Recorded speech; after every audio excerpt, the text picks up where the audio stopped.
सत श्री अकाल जी दा खालस टीवी देखने वाले देश दुनिया के साडे सारे दर्शकों का बहुत बहुत स्वागत है। एमरजेंसी बुलेटिन दे नाल मैं हरशरण कौर। अज दे बुलेटिन दे विच दसांगे अज दीयां पंजाब भारत दुनिया भर दीयां सारियां वड्डियां ताज़ा ते अहम खबरां। शुरुआत करदे हां कल दी लोक राय दे नतीजे तो। कल दी लोक राय सी मुख मंत्री भगवंत सिंह मान वालों भ्रिष्टाचार रोकू हैल्पलाइन जारी की गई है कि तुहानूं लगदा है इस कदम नाल पंजाब दे रिश्वतखोर लोग सुधर जाणगे तां साडे 70% दर्शकों ने सहमति जताई है कि बिल्कुल सुधार होएगा। 30% दर्शक असहमत भी ने जिन्होंने आस नहीं है कि इहदे नाल कुछ होने वाला है। आज दी लोक राय है कि मुख मंत्री भगवंत सिंह मान ने प्रधानमंत्री नरेंद्र मोदी दे नाल पहली मुलाकात करके पंजाब लई 2 सालां वास्ते 50 हज़ार करोड़ के वित्ती पैकेज की मांग की है कि तुहानूं लगदा है कि केंद्र सरकार पंजाब सरकार की इस मांग नूं मनदे हुए राहत पैकेज जारी करेगी। जे तुहानूं यकीन है मोदी सरकार दे उत्ते यस जां हाँ लिखियो। जे तुहानूं लगदा है कि नहीं मिलने वाला पैकेज नो जां ना लिखियो। खबरां विस्तार दे नाल ते गल पहलां पंजाब दी करांगे ते सब तो पहलां पंजाब दे मुख मंत्री भगवंत सिंह मान दी प्रधानमंत्री दे नाल जो पहली रस्मी बैठक हुई है उस दे नाल ही जुड़ी जानकारी है। पंजाब दी पतली हुई वित्ती हालत दा वास्ता पाउंदियां होइयां भगवंत सिंह मान ने लगातार 2 सालां दे लई पंजाब वास्ते 50 हज़ार करोड़ रुपए दे वित्ती पैकेज की मांग की है। उन्होंने ने कहा कि पंजाब एक पासे तां सरहदी सूबा है ते दूसरे पासे आर्थिक हालात बहुत ही खराब ने, इस करके इस पैकेज की बहुत लोड़ है। भगवंत मान ने पंजाब की सिफत करदिआं यह भी कहा कि पंजाब की तरक्की नाल ही भारत की तरक्की जुड़ी हुई है। उन्होंने बाहर आके दस्सिया पत्रकारां नूं कि प्रधानमंत्री ने हर संभव सुरक्षा का माफ करना हर तरह की संभव मदद का भरोसा दिता है। मीटिंग तो बाद उन्होंने फिर पंजाब की गल की कि मैं प्रधानमंत्री नूं यह कह के आया हाँ कि भारत है वांग मुंदरी विच नग पंजाब दा प्रोफैसर मोहन सिंह दियां 17 जिहड़े कवि ने उन्होंने सांझियां कीतियां ने कि जे भारत का विकास करना है पंजाब नूं पहला विकास दी लीह ते तोरना पऊगा। उन्होंने कहा कि मिल के असी देश नूं अगे वधाउणा है। यह प्रधानमंत्री ने सानू भरोसा दिवाया है। हैल्पलाइन दे की हालात ने पत्रकारां ने सवाल पूछा तां मुख मंत्री भगवंत मान ने कहा कि हैल्पलाइन ते फोन आने शुरू हो गए ने, रिव्यू चल रहे ने, उन्हां फोनां दे उत्ते जिहड़ी जांच है वो चल रही है। हालांकि मुख मंत्री ने लोगों नूं अपील की सी कि ऑडियो ते वीडियो व्हाट्सएप ते भेजना है। पंजाब जो है उसकी वित्तीय स्थिति बहुत ही खराब है। 3 लाख करोड़ से ज़्यादा का कर्जा है। दिन रात मेहनत कर रहे हैं हम। आम आदमी पार्टी की तरफ से नई सरकार बनी, अभी 1 हफ्ता ही हुआ है कि जो माफिया है जो खजाने को लूटता था उसको ख़त्म करके खजाने को दोबारा भरा जाए। तो मैंने मांग की है उनसे कि 50 हज़ार करोड़ पर ईयर कम से कम 2 साल के लिए अगर हमें एक पैकेज मिल जाए पंजाब के लिए तो तब तक हम अपने खजाने को अपनी वित्तीय स्थिति को संभाल लेंगे। पंजाब अपने पांव पर खड़ा हो जाएगा। तो 2 साल के लिए 50 हज़ार करोड़ पर ईयर 1 लाख करोड़ का मैंने पैकेज मांगा है। मुझे उम्मीद है प्रधानमंत्री जी एफएम के साथ बात करके ये भी कहा कि मिलके देश को आगे बढ़ाना है। हालांकि हरेक सूबे का मुख मंत्री जो नवा बनता है तो एक रस्मी मुलाकात होंदी है, पर फिर भी ये क्यास राइयां लाइयां जा रही सी कि मुख मंत्री इस मीटिंग दे विच बीबीएमबी का मुद्दा भी चुक सकते हैं। कणक की खरीद नूं लैके भी प्रधानमंत्री मोदी नाल कोई गल कर सकते हैं, पर उन्होंने वित्ती पैकेज मंगया है ते हुण उन्हां दी इस मंग दे उत्ते सियासी प्रतिक्रम आने भी शुरू हो गए ने। बीजेपी लीडर मनजिंदर सिंह सिरसा ने प्रतिक्रम दिता है, ट्वीट किया, कहते पंजाब दे विच वोटां हासिल करन लई आम आदमी पार्टी वालों कई मुफ्त ऐलान किए गए, पर हुण उन्हां नूं अपने वादे पूरे करन लई केंद्र दे समर्थन की लोड़ है। यह है अरविंद केजरीवाल दा मॉडल। प्रधानमंत्री नरेंद्र मोदी दे नाल मुलाकात करन तो बाद दिल्ली दे विच पंजाब दे मुख मंत्री भगवंत सिंह मान ने अपनी पार्टी दे कौमी प्रधान ते दिल्ली दे सीएम अरविंद केजरीवाल दे नाल भी मुलाकात की। पंजाब दे नवे बने मंत्री हुण एक्शन मोड दे विच आ गए ने। वित्त मंत्री हरपाल सिंह चीमा ने संगरूर दे विच पहली प्रेस मीटिंग की मंत्री बन तो बाद अते कहा कि कणक की खरीद मौके किसानां ते आड़तियां नूं कोई मुश्किल नहीं आउण देंगे। रेस्ट हाउस दे विच उन्हां ने मीडिया दे नाल गलबात की। चीमा ने कहा कि साडी सरकार लोकां नाल कीते सारे वादे पूरे करूगी, किसे ते कोई नवा टैक्स नहीं लाया जाऊगा। हालांकि उन्होंने ये नहीं कहा कि पुराने टैक्स हटाए जाएंगे, पर उन्होंने ये भरोसा जरूर दिता कि कोई नवा टैक्स नहीं होएगा। पंजाब सरकार फालतू खर्चे घटाए ਬਣਾਏਗੀ, ਲੋਕ ਹਿੱਤ ਦੇ ਫੈਸਲੇ ਲਵੇਗੀ। ਇਸ ਮੌਕੇ ਵਿੱਤ ਮੰਤਰੀ ਨੂੰ ਸੰਗਰੂਰ ਪੁਲਿਸ ਦੇ ਵੱਲੋਂ ਗਾਰਡ ਆਫ ਆਨਰ ਵੀ ਦਿੱਤਾ ਗਿਆ। ਸ਼੍ਰੋਮਣੀ ਅਕਾਲੀ ਦਲ ਹੁਣ ਵੱਡੀ ਹਾਰ ਤੋਂ ਬਾਅਦ ਆਪਣੀ ਪਾਰਟੀ ਨੂੰ ਬਚਾਉਣ ਦੇ ਵਿੱਚ ਜੁਟ ਗਈ ਹੈ। ਅਕਾਲੀ ਦਲ ਦੇ ਪ੍ਰਧਾਨ ਸੁਖਬੀਰ ਸਿੰਘ ਬਾਦਲ ਨੇ 12 ਮੈਂਬਰੀ ਉੱਚ ਪੱਧਰੀ ਕਮੇਟੀ ਦਾ ਗਠਨ ਕੀਤਾ ਹੈ। ਵਿਧਾਨ ਸਭਾ ਚੋਣਾਂ ਦੇ ਨਤੀਜਿਆਂ ਦੇ ਮੱਦੇਨਜ਼ਰ ਪਾਰਟੀ ਦੀ ਕਾਰਜਸ਼ੈਲੀ, ਜਥੇਬੰਦਕ ਢਾਂਚਾ, ਪਾਰਟੀ ਨੂੰ ਸਿਧਾਂਤਕ ਲੀਹਾਂ ਤੇ ਲਿਆਉਣ, ਪਾਰਟੀ ਦੀਆਂ ਨੀਤੀਆਂ ਦੇ ਵਿੱਚ ਵੱਡੀਆਂ ਤਬਦੀਲੀਆਂ ਕਰਨ ਅਤੇ ਪਿੰਡ ਪੱਧਰ ਤੱਕ ਪਾਰਟੀ ਦੇ ਵਿੱਚ ਨਵੀਂ ਰੂਹ ਫੂਕਣ ਦੇ ਲਈ ਇਸ ਕਮੇਟੀ ਦਾ ਗਠਨ ਕੀਤਾ ਗਿਆ ਹੈ। ਤੇ ਇਸ ਕਮੇਟੀ ਦੇ ਵਿੱਚ ਬਲਵਿੰਦਰ ਸਿੰਘ ਭੁੰਦੜ, ਚਰਨਜੀਤ ਸਿੰਘ ਅਟਵਾਲ, ਬੀਬੀ ਜਗੀਰ ਕੌਰ, ਪ੍ਰੇਮ ਸਿੰਘ ਚੰਦੂ ਮਾਜਰਾ, ਮਹੇਸ਼ ਇੰਦਰ ਸਿੰਘ ਗਰੇਵਾਲ, ਡਾਕਟਰ ਦਲਜੀਤ ਸਿੰਘ ਚੀਮਾ, ਸਿਕੰਦਰ ਸਿੰਘ ਮਲੂਕਾ, ਹੀਰਾ ਸਿੰਘ ਗਾਬੜੀਆ, ਗੁਲਜ਼ਾਰ ਸਿੰਘ ਰਣੀਕੇ, ਸ਼ਰਨਜੀਤ ਸਿੰਘ ਢਿੱਲੋਂ, ਜਨਮੇਜਾ ਸਿੰਘ ਸੇਖੋਂ ਤੇ ਸੁਰਜੀਤ ਸਿੰਘ ਰਖੜਾ ਦੇ ਨਾਮ ਸ਼ਾਮਿਲ ਨੇ। ਡਾਕਟਰ ਦਲਜੀਤ ਸਿੰਘ ਚੀਮਾ ਨੇ ਹੋਰ ਜਾਣਕਾਰੀ ਦਿੱਤੀ। ਫੀਡਬੈਕ ਸਾਰਿਆਂ ਨੇ ਦਿੱਤੀ ਹੈ, ਉਹਦੇ ਤਹਿਤ ਇੱਕ ਉੱਚ ਪੱਧਰੀ 12 ਮੈਂਬਰੀ ਕਮੇਟੀ ਦਾ ਗਠਨ ਕੀਤਾ, ਜਿਹੜੀ ਹੇਠਾਂ ਤੱਕ ਤਹਿ ਤੱਕ ਜਾ ਕੇ ਸਾਰੀ ਗੱਲ ਦੀ ਘੋਖ ਕਰੇਗੀ ਕਿ ਵਿਧਾਨ ਸਭਾ ਚੋਣਾਂ ਦੇ ਨਤੀਜੇ ਇਸ ਤਰ੍ਹਾਂ ਦੇ ਕਿਉਂ ਆਏ, ਕਿਹੜੀਆਂ ਵੱਡੀਆਂ ਤਬਦੀਲੀਆਂ ਜਿਹੜੀਆਂ ਆਉਣ ਵਾਲੇ ਸਮੇਂ ਦੇ ਵਿੱਚ ਪਾਰਟੀ ਦੇ ਵਿੱਚ ਕੀਤੀਆਂ ਜਾਣੀਆਂ ਚਾਹੀਦੀਆਂ, ਨੀਤੀਆਂ ਦੇ ਵਿੱਚ ਕੀ ਤਬਦੀਲੀਆਂ ਕੀਤੀਆਂ ਜਾਣੀਆਂ ਚਾਹੀਦੀਆਂ, ਕਿਸ ਤਰੀਕੇ ਪਾਰਟੀ ਨੂੰ ਦੁਬਾਰਾ ਸਿਧਾਂਤਕ ਲੀਹਾਂ ਦੇ ਉੱਤੇ ਲਿਆਂਦਾ ਜਾਵੇ, ਜਥੇਬੰਦੀ ਦੇ ਵਿੱਚ ਕੀ ਫੇਰਬਦਲ ਦੀ ਲੋੜ ਹੈ। ਇਹ ਸਾਰਾ ਕੁਝ ਕਮੇਟੀ ਜਿਹੜੀ ਹੈ ਤੈਅ ਕਰਕੇ ਆਪਣੀ ਕੋਰ ਕਮੇਟੀ ਨੂੰ ਰਿਪੋਰਟ ਦੇਗੀ ਤੇ ਵੱਡੇ ਫੈਸਲੇ, ਵੱਡੀਆਂ ਤਬਦੀਲੀਆਂ ਜਿਹੜੀਆਂ ਉਹ ਅਕਾਲੀ ਦਲ ਦੇ ਵਿੱਚ ਕਰਕੇ ਮੁੜ ਤੋਂ ਅਕਾਲੀ ਦਲ ਨੂੰ ਜਿਹੜਾ ਸ਼ਕਤੀਸ਼ਾਲੀ ਬਣਾ ਕੇ ਲੋਕਾਂ ਦੇ ਸਾਹਮਣੇ ਪੇਸ਼ ਕੀਤਾ। ਕਿਸਾਨਾਂ ਦਾ ਸੰਘਰਸ਼ ਮੁੜ ਸ਼ੁਰੂ ਹੋਣ ਦੇ ਰੌਂ ਦੇ ਵਿੱਚ ਹੈ। ਇਸੇ ਕਰਕੇ 25 ਮਾਰਚ ਨੂੰ ਕਿਸਾਨਾਂ ਦੇ ਵੱਲੋਂ, ਸੰਯੁਕਤ ਕਿਸਾਨ ਮੋਰਚੇ ਦੇ ਵੱਲੋਂ ਮੋਹਾਲੀ ਦੇ ਵਿੱਚ ਗੁਰਦੁਆਰਾ ਅੰਬ ਸਾਹਿਬ ਦੇ ਸਾਹਮਣੇ ਵਾਲੇ ਗਰਾਊਂਡ ਦੇ ਵਿੱਚ ਇੱਕ ਵੱਡੀ ਰੈਲੀ ਦਾ ਪ੍ਰਬੰਧ ਕੀਤਾ ਗਿਆ ਹੈ ਤੇ ਉਸ ਰੈਲੀ ਤੋਂ ਇੱਕ ਦਿਨ ਪਹਿਲਾਂ 24 ਮਾਰਚ ਨੂੰ ਇੱਥੇ ਪੰਜਾਬ ਪੁਲਿਸ ਨੇ ਰਿਹਰਸਲ ਕੀਤੀ। 25 ਮਾਰਚ ਦੀ ਰੈਲੀ ਨੂੰ ਲੈ ਕੇ ਤਿਆਰੀਆਂ ਸੰਬੰਧੀ ਉਹਨਾਂ ਨੇ ਜਾਇਜ਼ਾ ਲਿਆ, ਕਿਉਂਕਿ ਇਹ ਜਿਹੜਾ ਸੰਕੇਤ ਦਿੱਤੇ ਜਾ ਰਹੇ ਨੇ ਕਿਸਾਨਾਂ ਦੇ ਵੱਲੋਂ ਕਿ ਇੱਕ ਵੱਡੀ ਰੈਲੀ ਹੋਏਗੀ, ਕਿਉਂਕਿ ਸੰਯੁਕਤ ਕਿਸਾਨ ਮੋਰਚੇ ਨੇ ਇਹ ਰੈਲੀ ਸੱਦੀ ਹੈ, ਕੋਈ ਪੰਜਾਬ ਦੇ ਇਕੱਲੇ ਕਿਸਾਨ ਲੀਡਰਾਂ ਨੇ ਨਹੀਂ ਸੱਦੀ। ਇਸ ਤੋਂ ਪਹਿਲਾਂ ਜਗਜੀਤ ਸਿੰਘ ਡੱਲੇਵਾਲ ਨੇ ਵੀ ਪੰਜਾਬ ਸਮੇਤ ਦੇਸ਼ ਭਰ ਦੇ ਲੋਕਾਂ ਨੂੰ ਇੱਥੇ ਵੱਡੀ ਗਿਣਤੀ ਵਿੱਚ ਪਹੁੰਚਣ ਦੀ ਅਪੀਲ ਵੀ ਕੀਤੀ। ਸੋ ਮੋਹਾਲੀ ਦੇ ਵਿੱਚ 25 ਤਰੀਕ ਨੂੰ ਟ੍ਰੈਫਿਕ ਵੀ ਡਾਇਵਰਟ ਹੋਵੇਗਾ, ਲੋਕਾਂ ਨੂੰ ਇਧਰਲੇ ਉਧਰਲੇ ਰਾਹਾਂ ਤੋਂ ਜਾਣਾ ਪਵੇਗਾ। ਸੋ ਲੋਕਾਂ ਦੇ ਲਈ ਜਾਣਕਾਰੀ ਬਹੁਤ ਜ਼ਰੂਰੀ ਹੈ ਕਿ ਗੁਰਦੁਆਰਾ ਅੰਬ ਸਾਹਿਬ ਵਾਲੇ ਰਾਹ ਤੇ, ਜਾਂ ਆਪਾਂ ਕਹਿ ਸਕਦੇ ਹਾਂ ਕਿ ਸਟੇਡੀਅਮ ਰੋਡ ਦੇ ਉੱਤੇ ਕਾਫੀ ਕੱਲ ਨੂੰ ਟ੍ਰੈਫਿਕ ਜਾਮ ਰਹੇਗਾ। ਸ਼੍ਰੋਮਣੀ ਗੁਰਦੁਆਰਾ ਪ੍ਰਬੰਧਕ ਕਮੇਟੀ ਦੇ ਪ੍ਰਧਾਨ ਐਡਵੋਕੇਟ ਹਰਜਿੰਦਰ ਸਿੰਘ ਧਾਮੀ ਨੇ ਹਿਮਾਚਲ ਸਰਕਾਰ ਦੇ ਵੱਲੋਂ ਸਿੱਖ ਝੰਡਿਆਂ ਅਤੇ ਸੰਤ ਜਰਨੈਲ ਸਿੰਘ ਖਾਲਸਾ ਭਿੰਡਰਾਂਵਾਲਿਆਂ ਵਾਲੇ ਵਾਹਨਾਂ ਦੇ ਉੱਤੇ ਸੂਬੇ 'ਚ ਦਾਖਲ ਹੋਣ ਤੇ ਲਾਈ ਪਾਬੰਦੀ ਤੇ ਸਖਤ ਇਤਰਾਜ਼ ਜਤਾਇਆ ਹੈ। ਐਸਜੀਪੀਸੀ ਪ੍ਰਧਾਨ ਨੇ ਹਿਮਾਚਲ ਦੇ ਮੁੱਖ ਮੰਤਰੀ ਜੈਰਾਮ ਠਾਕੁਰ ਨੂੰ ਚਿੱਠੀ ਲਿਖ ਕੇ ਕਿਹਾ ਕਿ ਇਸ ਫੈਸਲੇ ਦੇ ਨਾਲ ਸਿੱਖਾਂ ਵਿੱਚ ਆਪਣੇ ਹੀ ਮੁਲਕ ਅੰਦਰ ਬੇਗਾਨਗੀ ਦੀ ਭਾਵਨਾ ਵਧੇਗੀ। ਉਹਨਾਂ ਨੇ ਇਹ ਵੀ ਮੁੱਖ ਮੰਤਰੀ ਨੂੰ ਚੇਤੇ ਕਰਾਇਆ ਕਿ ਹਰੇਕ ਸੂਬੇ ਦੇ ਮੁੱਖ ਮੰਤਰੀ ਦਾ ਹਰੇਕ ਫਿਰਕੇ ਦੀ ਸੁਰੱਖਿਆ ਦੇ ਲਈ ਜ਼ਿੰਮੇਦਾਰ ਹੋਣਾ ਤੈਅ ਹੁੰਦਾ ਹੈ, ਉਸ ਦੀ ਜਵਾਬਦੇਹੀ ਹੁੰਦੀ ਹੈ। ਭਾਰਤ ਇੱਕ ਬਹੁਤ ਧਰਮੀ ਤੇ ਬਹੁਭਾਸ਼ੀ ਦੇਸ਼ ਹੈ ਤੇ ਇੱਥੇ ਹਰ ਇੱਕ ਨੂੰ ਧਾਰਮਿਕ ਆਜ਼ਾਦੀ ਹੈ ਤੇ ਤੁਸੀਂ ਅਜਿਹੀਆਂ ਪਾਬੰਦੀਆਂ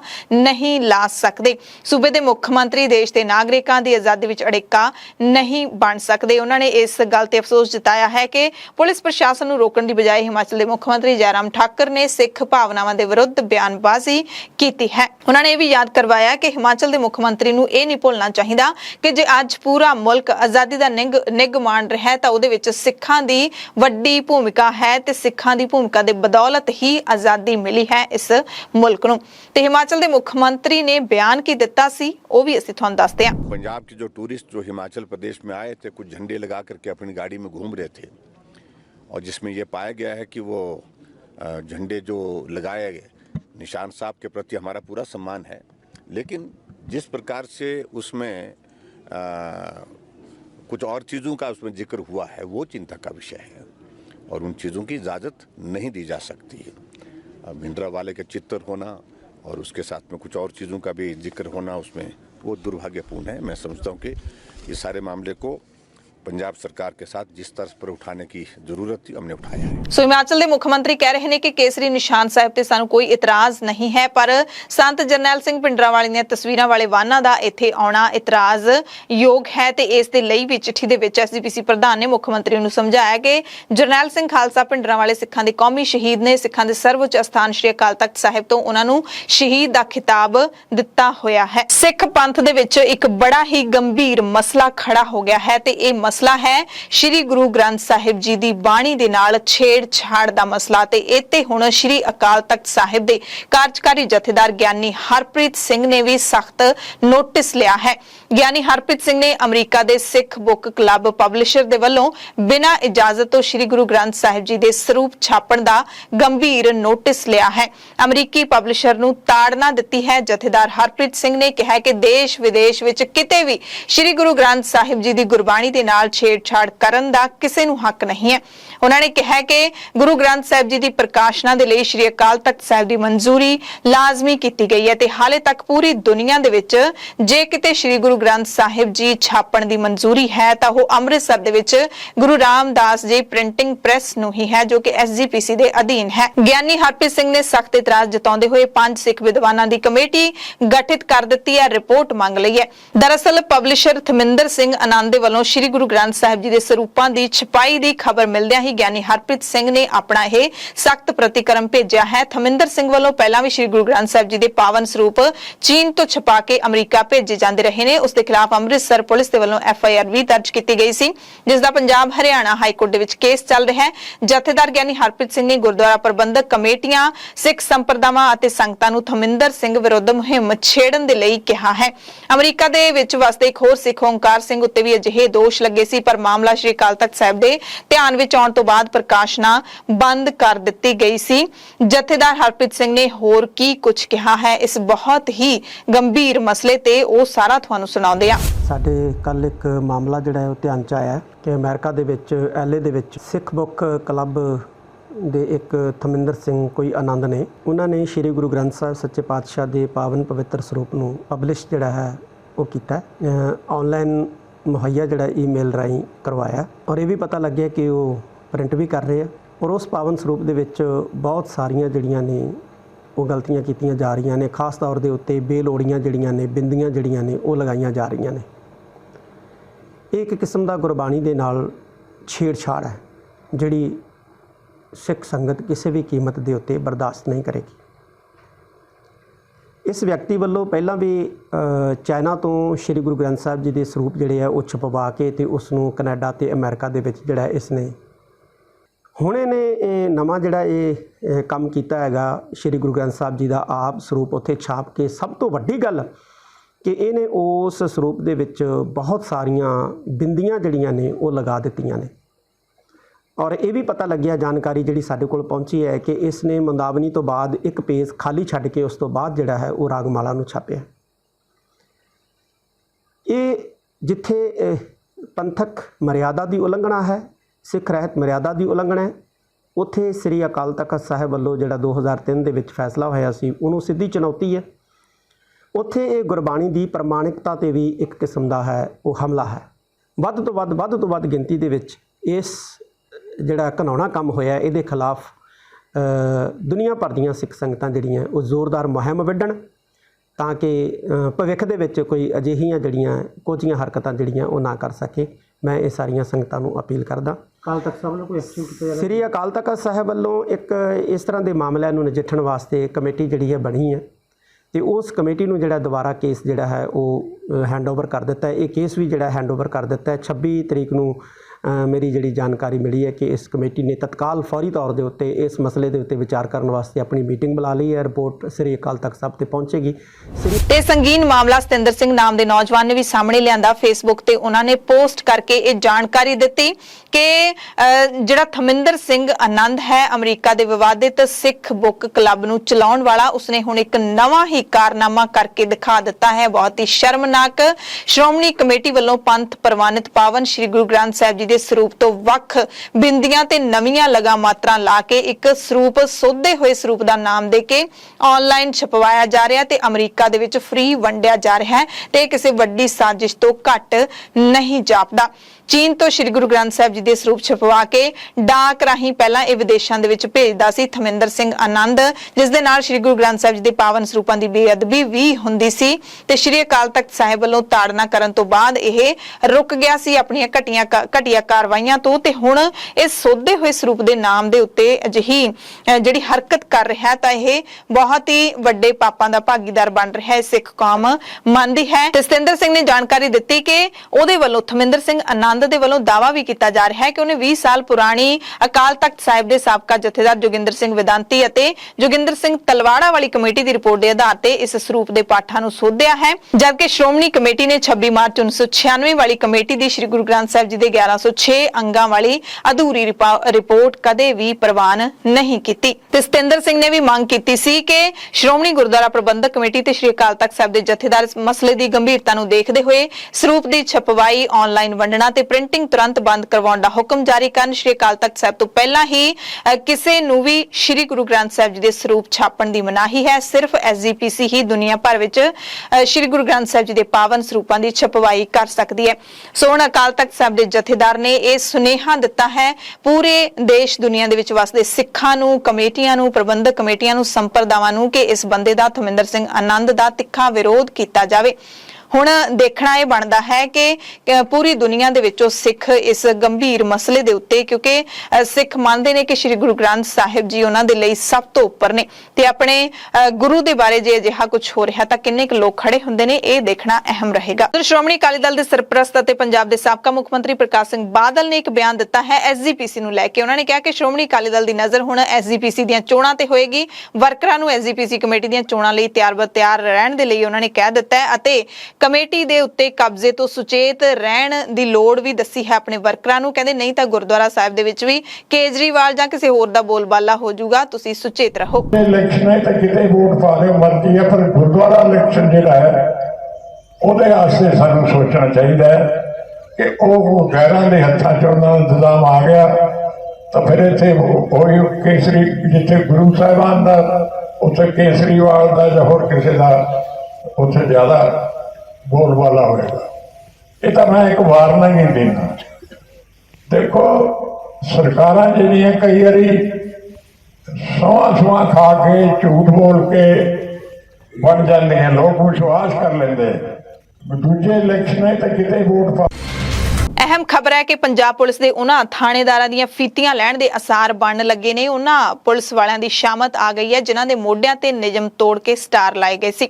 ਪੁਲਿਸ ਅਧਿਕਾਰੀਆਂ ਨੂੰ ਵੀ ਆਉਣ ਵਾਲੇ ਸਮੇਂ ਦੇ ਵਿੱਚ ਪਰੇਸ਼ਾਨੀ ਦਾ ਸਾਹਮਣਾ ਕਰਨਾ ਪੈ ਸਕਦਾ ਹੈ। ਦਰਅਸਲ ਆਪਣੇ ਸੀਨੀਅਰ ਅਫਸਰਾਂ ਦੀ ਸਿਫਾਰਿਸ਼ ਤੇ ਆਪਣੇ ਮੋਢਿਆਂ ਤੇ ਸਟਾਰ ਲਵਾਉਣ ਵਾਲੇ ਪੁਲਿਸ ਅਧਿਕਾਰੀਆਂ ਦੇ ਉੱਤੇ ਹੁਣ ਕਾਨੂੰਨ ਦੀ ਗਾਜ ਡਿੱਗਣ ਵਾਲੀ ਹੈ। ਹਾਈਕੋਰਟ ਦੇ ਹੁਕਮਾਂ ਤੇ ਪੰਜਾਬ ਪੁਲਿਸ ਦੇ ਡਾਇਰੈਕਟਰ ਜਨਰਲ ਨੇ ਪਿਛਲੇ 10 ਸਾਲਾਂ ਦੌਰਾਨ ਲੋਕਲ ਰੈਂਕ ਅਤੇ ਆਊਟ ਆਫ ਟਰਨ ਤਰੱਕੀ ਹਾਸਲ ਕਰਨ ਵਾਲੇ 18,000 ਪੁਲਿਸ ਮੁਲਾਜ਼ਮਾਂ ਦੀ ਜਾਂਚ ਕਰਕੇ ਕਾਰਵਾਈ ਕਰਨ ਦੇ ਹੁਕਮ ਦਿੱਤੇ ਨੇ। ਸ਼ਿਕਾਇਤ ਕਰਨ ਵਾਲਿਆਂ ਨੇ ਹਾਈਕੋਰਟ ਦੇ ਵਿੱਚ ਸ਼ਿਕਾਇਤ ਦੇ ਕੇ ਦੋਸ਼ ਲਾਇਆ ਕਿ ਕਈ ਪੁਲਿਸ ਅਧਿਕਾਰੀਆਂ ਦੀ ਆਊਟ ਆਫ ਟਰਨ ਤਰੱਕੀ ਕੀਤੀ ਗਈ ਹੈ, ਜਦਕਿ ਬਾਕੀ ਦੇ ਜਿਹੜੇ ਯੋਗ ਸੀ ਉਹ ਪਿੱਛੇ ਰਹਿ ਗਏ। ਹਾਈਕੋਰਟ ਨੇ ਇਸ ਮਾਮਲੇ ਦੀ ਜਾਂਚ ਦੇ ਹੁਕਮ ਦੇ ਦਿੱਤੇ ਨੇ। ਪੰਜਾਬ ਸਰਕਾਰ ਨੇ ਹਾਈਕੋਰਟ ਦੇ ਫੈਸਲੇ ਨੂੰ ਤਾਮੀਲ ਕਰਦਿਆਂ ਪੁਲਿਸ ਦੇ ਪ੍ਰਸ਼ਾਸਨਿਕ ਵਿੰਗ ਤੋਂ 30 ਦਿਨਾਂ ਦੇ ਵਿੱਚ ਜਾਂਚ ਰਿਪੋਰਟ ਵੀ ਮੰਗ ਲਈ ਹੈ। ਇਹ ਰਿਪੋਰਟ DGP ਨੂੰ ਦਿੱਤੀ ਜਾਏਗੀ। ADGP ਦੀ ਨਿਗਰਾਨੀ ਦੇ ਵਿੱਚ ਜਾਂਚ ਟੀਮ ਦਾ ਗਠਨ ਕੀਤਾ ਗਿਆ ਹੈ ਤੇ ਦੂਸਰੇ ਪਾਸੇ ਸਰਕਾਰ ਦੇ ਨਿਯਮਾਂ ਦੇ ਵਿੱਚ DGP ਕੋਲ ਸਥਾਨਕ ਰੈਂਕ ਜਾਂ ਆਊਟ ਆਫ ਟਰਨ ਤਰੱਕੀ ਦੇਣ ਦਾ ਖਾਸ ਅਖਤਿਆਰ ਵੀ ਹੁੰਦਾ ਹੈ। ਜੇ ਕੋਈ ਕਰਮਚਾਰੀ ਅੱਤਵਾਦੀ ਗਤੀਵਿਧੀਆਂ ਨੂੰ ਰੋਕਣ, ਕਿਸੇ ਵੱਡੇ ਅਪਰਾਧੀ ਨੂੰ ਫੜਨ ਦੇ ਵਿੱਚ ਅਹਿਮ ਭੂਮਿਕਾ ਨਿਭਾਉਂਦਾ ਹੈ ਤਾਂ DGP ਵਿਸ਼ੇਸ਼ ਤਰੱਕੀ ਦੇ ਸਕਦਾ ਹੈ। ਸ਼ਿਕਾਇਤ ਕਰਨ ਵਾਲਿਆਂ ਦਾ ਕਹਿਣਾ ਹੈ ਕਿ ਇਸ ਅਧਿਕਾਰ ਦੀ ਦੁਰਵਰਤੋਂ ਕੀਤੀ ਗਈ ਹੈ। ਸੋ ਹਾਈਕੋਰਟ ਨੇ ਹੁਕਮ ਦੇ ਦਿੱਤੇ ਨੇ। ਪੰਜਾਬ ਸਰਕਾਰ ਨੇ ਵੀ ਇਹਨਾਂ ਹੁਕਮਾਂ ਦੀ ਜਿਹੜੀ ਹੈ ਉਹ ਅੱਗੇ ਪ੍ਰੋਸੈਸ ਦੇ ਵਿੱਚ ਪਾ ਦਿੱਤਾ ਹੈ ਤੇ ਹੁਣ ਜਿਨ੍ਹਾਂ ਨੇ ਨਿਯਮਾਂ ਨੂੰ ਛਿੱਕੇ ਤੇ ਟੰਗ ਕੇ ਮੋਢਿਆਂ ਤੇ ਸਟਾਰ ਲਾਏ ਸੀ ਉਹਨਾਂ ਦੀ ਨੌਕਰੀ ਜਾ ਸਕਦੀ ਹੈ। ਸਾਹਿਬਜ਼ਾਦਾ ਅਜੀਤ ਸਿੰਘ ਨਗਰ ਮੋਹਾਲੀ ਦੇ ਵਿੱਚ ਪ੍ਰਸ਼ਾਸਨ ਨੇ ਅਜੀਬ ਹੁਕਮ ਜਾਰੀ ਕੀਤੇ ਨੇ ਕਿ SSP ਦਫ਼ਤਰ ਦੇ ਵਿੱਚ ਫੋਨ ਕੋਈ ਵੀ ਲਿਜਾ ਨਹੀਂ ਸਕਦਾ। ਫੋਨ ਲਿਜਾਣ ਤੇ ਮਨਾਹੀ ਕੀਤੀ ਗਈ ਹੈ ਤੇ ਲੋਕਾਂ ਨੇ ਹੁਣ ਸਵਾਲ ਚੁੱਕੇ ਨੇ।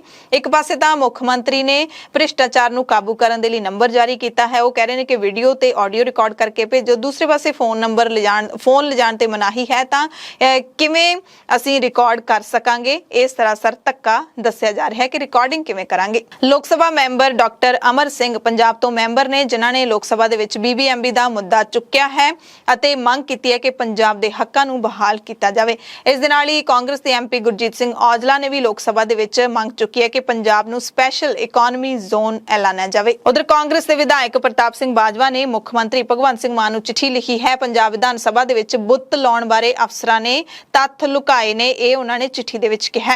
ਉਹਨਾਂ ਨੇ ਕਿਹਾ ਕਿ ਤੱਥ ਲੁਕਾਉਣ ਵਾਲੇ ਅਫਸਰਾਂ ਤੇ ਕਾਰਵਾਈ ਹੋਣੀ ਚਾਹੀਦੀ ਹੈ ਕਿਉਂਕਿ ਵਿਧਾਨ ਸਭਾ ਦੇ ਵਿੱਚ ਬੁੱਤ ਲਾਉਣਾ ਕੋਈ ਸੌਖੀ ਗੱਲ ਨਹੀਂ ਹੈ।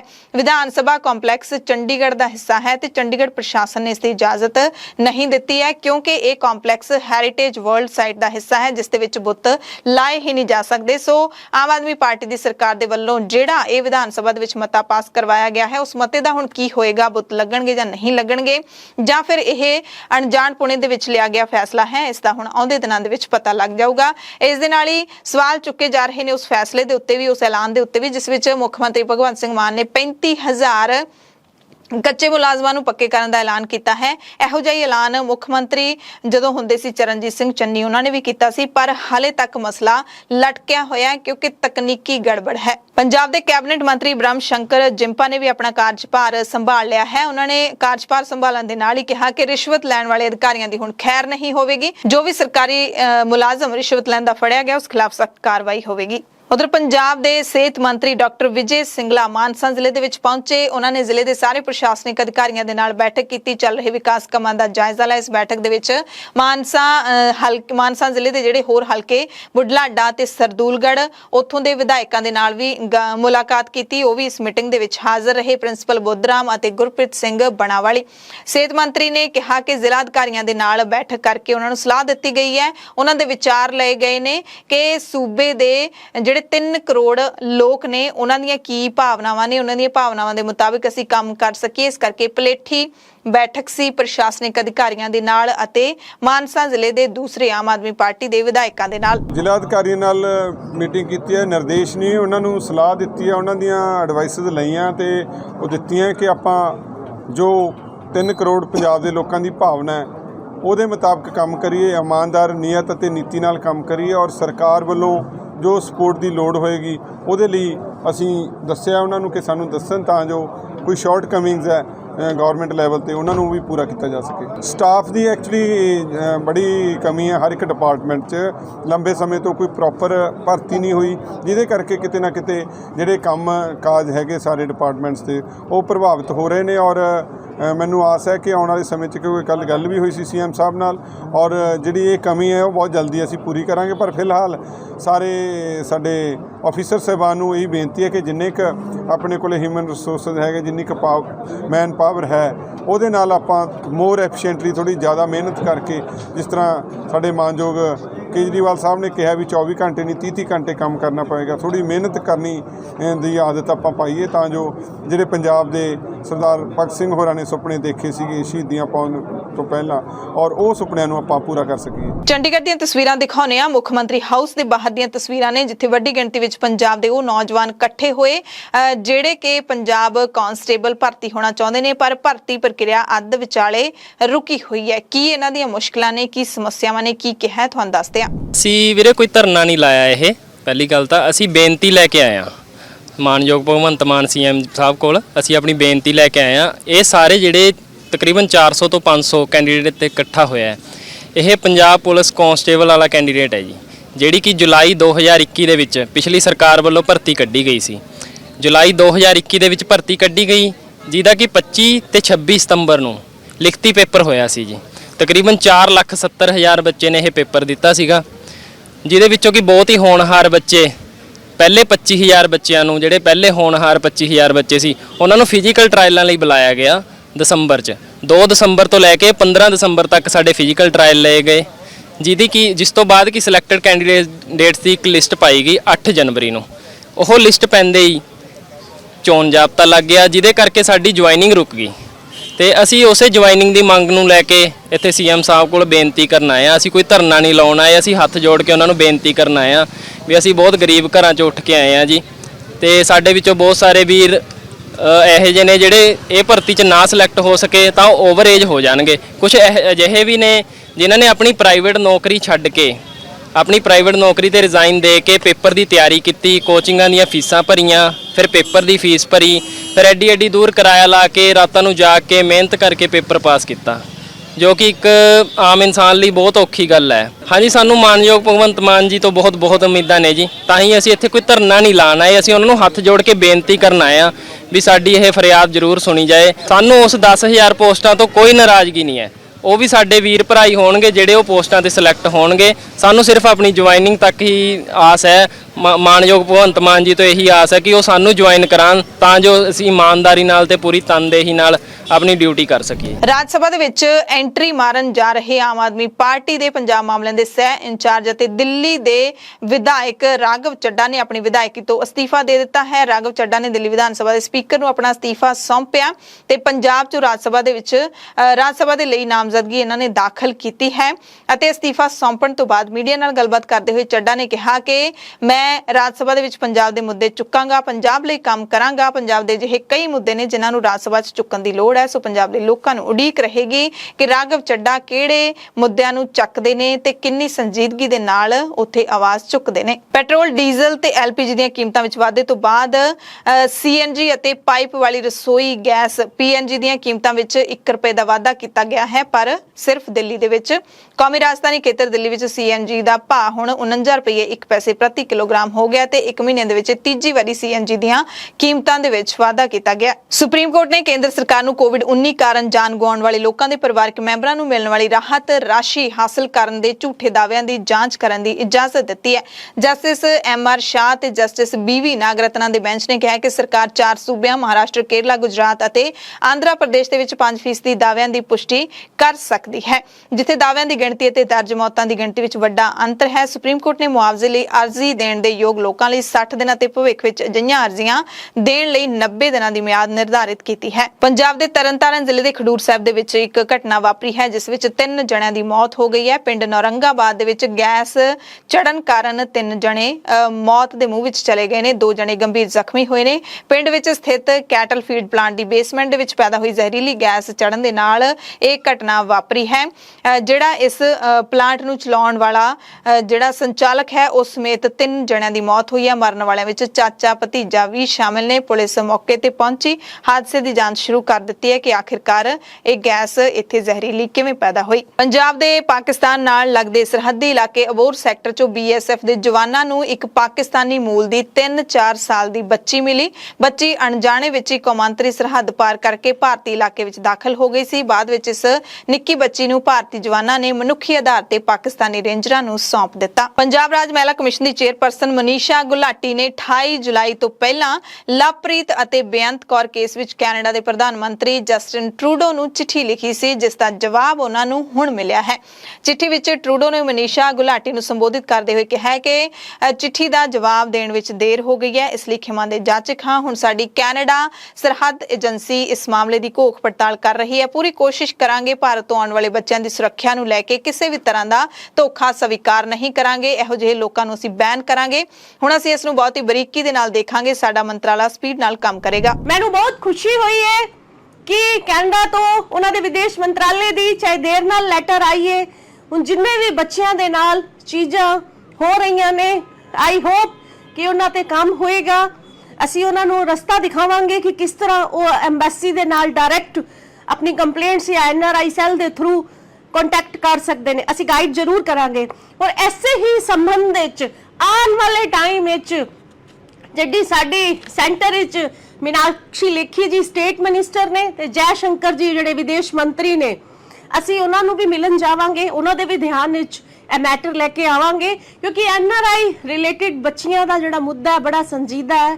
2018 ਚ ਜਦੋਂ ਮੈਂ ਜੁਆਇਨ ਕੀਤਾ ਸੀ, ਬਹੁਤ ਸਾਰੀ ਲੜਕੀਆਂ ਦੇ ਡੈਲੀਗੇਸ਼ਨ ਉਦੋਂ ਮੈਨੂੰ ਮਿਲਣ ਆਏ ਸਨ, ਪਰ ਹਾਲੇ ਤੱਕ ਵਿਚਾਰੀਆਂ ਬੱਚੀਆਂ ਹੋਪਲੈਸ ਨੇ। ਕੋਈ ਉਮੀਦ, ਕੋਈ ਮਦਦ ਨਹੀਂ ਉਹਨਾਂ ਬੱਚੀਆਂ ਦੀ ਹੋ ਪਾਈ। ਸਾਡਾ ਡਿਊਟੀ ਬਣਦੀ ਹੈ, ਸਾਡੀ ਜੋ ਡਿਊਟੀ ਅਸੀਂ ਵਿਦੇਸ਼ ਮੰਤਰਾਲੇ ਦੇ ਨਾਲ ਰਾਬਤਾ ਕਰਾਂਗੇ ਔਰ ਤੁਹਾਨੂੰ ਆਉਣ ਵਾਲੇ ਟਾਈਮ ਵਿੱਚ ਅਪਡੇਟ ਦਿੰਦੇ ਰਹਾਂਗੇ। ਤਾਜ਼ਾ ਖਬਰ ਮਿਲ ਰਹੀ ਹੈ ਕਿ ਆਮ ਆਦਮੀ ਪਾਰਟੀ ਦੇ ਵੱਲੋਂ ਜਿਹੜੇ ਰਾਜ ਸਭਾ ਦੇ ਲਈ 5 ਉਮੀਦਵਾਰਾਂ ਦਾ ਐਲਾਨ ਕੀਤਾ ਗਿਆ ਸੀ ਉਹ ਬਿਨਾਂ ਮੁਕਾਬਲਾ ਜੇਤੂ ਕਰਾਰ ਦਿੱਤੇ ਗਏ ਨੇ। ਦਰਅਸਲ 24 ਮਾਰਚ ਨੂੰ ਰਾਜ ਸਭਾ ਦੀਆਂ ਨੋਮੀਨੇਸ਼ਨਸ ਵਾਪਸ ਲੈਣ ਦਾ ਆਖਰੀ ਦਿਨ ਸੀ, ਪਰ ਕਿਸੇ ਨੇ ਵੀ ਆਮ ਆਦਮੀ ਪਾਰਟੀ ਦੇ ਵੱਲੋਂ ਐਲਾਨੇ ਗਏ 5 ਉਮੀਦਵਾਰਾਂ ਚੋਂ ਕਿਸੇ ਵੀ ਉਮੀਦਵਾਰ ਨੇ ਆਪਣਾ ਨਾਮ ਵਾਪਸ ਨਹੀਂ ਲਿਆ, ਇਸ ਕਰਕੇ ਸਾਰੇ ਬਿਨਾਂ ਮੁਕਾਬਲਾ ਜੇਤੂ ਕਰਾਰ ਦੇ ਦਿੱਤੇ ਗਏ ਨੇ। ਤੇ ਚੋਣ ਕਮਿਸ਼ਨ ਦੇ ਵੱਲੋਂ ਜਿਹੜੇ ਵੀ ਅਧਿਕਾਰੀ ਨਿਯੁਕਤ ਕੀਤੇ ਗਏ ਸੀ ਉਹਨਾਂ ਦੇ ਵੱਲੋਂ ਹੁਣ ਚੋਣ ਪ੍ਰਕਿਰਿਆ ਨੂੰ ਨੇਪਰੇ ਚਾੜਿਆ ਜਾ ਰਿਹਾ ਹੈ। 24 ਮਾਰਚ ਸ਼ਾਮ 3 ਵਜੇ ਤੱਕ ਕਾਗਜ਼ ਵਾਪਸ ਲੈਣ ਦਾ ਆਖਰੀ ਸਮਾਂ ਸੀ, ਪਰ ਕਿਸੇ ਨੇ ਵੀ ਕਾਗਜ਼ ਵਾਪਸ ਨਹੀਂ ਲਏ। ਸੋ ਹੁਣ ਪੰਜਾਬ ਤੋਂ ਰਾਜ ਸਭਾ ਦੇ 5 ਉਮੀਦਵਾਰ ਨੇ ਜਿਹੜੇ ਉਹ ਹੁਣ ਰਾਜ ਸਭਾ ਦੇ ਵਿੱਚ ਜਾਣਗੇ। ਉਹਨਾਂ ਦੀ ਐਂਟਰੀ ਪੱਕੀ ਹੋ ਗਈ ਹੈ। ਸੰਦੀਪ ਪਾਠਕ, ਰਾਘਵ ਚੱਡਾ, ਹਰਭਜਨ ਸਿੰਘ, ਅਸ਼ੋਕ ਮਿੱਤਲ ਤੇ ਸੰਜੀਵ ਅਰੋੜਾ ਇਹ ਬਿਨਾਂ ਮੁਕਾਬਲਾ ਜੇਤੂ ਰਹੇ ਨੇ। ਇਸ ਬਾਬਤ ਰਿਪੋਰਟ ਭਾਰਤ ਦੇ ਚੋਣ ਕਮਿਸ਼ਨ ਨੂੰ ਭੇਜ ਦਿੱਤੀ ਗਈ ਹੈ। ਹਰਿਆਣਾ ਦੀ ਮਨੋਹਰ ਲਾਲ ਖੱਟਰ ਸਰਕਾਰ ਵੀ ਲੱਗਦਾ ਹੈ ਪੰਜਾਬ ਦੀ ਨਵੀਂ ਬਣੀ ਆਮ ਆਦਮੀ ਪਾਰਟੀ ਦੀ ਸਰਕਾਰ ਦੇ ਨਕਸ਼ੇ ਕਦਮਾਂ ਤੇ ਚੱਲ ਰਹੀ ਹੈ। ਗੁਆਂਢੀ ਸੂਬੇ ਹਰਿਆਣਾ ਦੀ ਸਰਕਾਰ ਨੇ ਵੀ ਹੁਣ ਆਮ ਆਦਮੀ ਪਾਰਟੀ ਦੀ ਸਰਕਾਰ ਦੀ ਦੇਖਾ ਦੇਖੀ ਭ੍ਰਿਸ਼ਟਾਚਾਰ ਰੋਕਣ ਦੇ ਲਈ ਪਹਿਲ ਕੀਤੀ ਹੈ। ਮੁੱਖ ਮੰਤਰੀ ਨੇ ਸਾਰੇ ਡੀਸੀ ਅਤੇ ਐਸਪੀ ਦੇ ਨਾਲ ਬੈਠਕ ਕੀਤੀ ਹੈ। ਕਰਪਸ਼ਨ ਰੋਕਣ ਦੇ ਲਈ ਹਾਈ ਪਾਵਰ ਕਮੇਟੀ ਦਾ ਗਠਨ ਕੀਤਾ ਹੈ। ਹਾਲਾਂਕਿ ਪੰਜਾਬ ਵਾਂਗੂ ਟੋਲ ਫ੍ਰੀ ਨੰਬਰ ਕੋਈ नहीं जारी किया।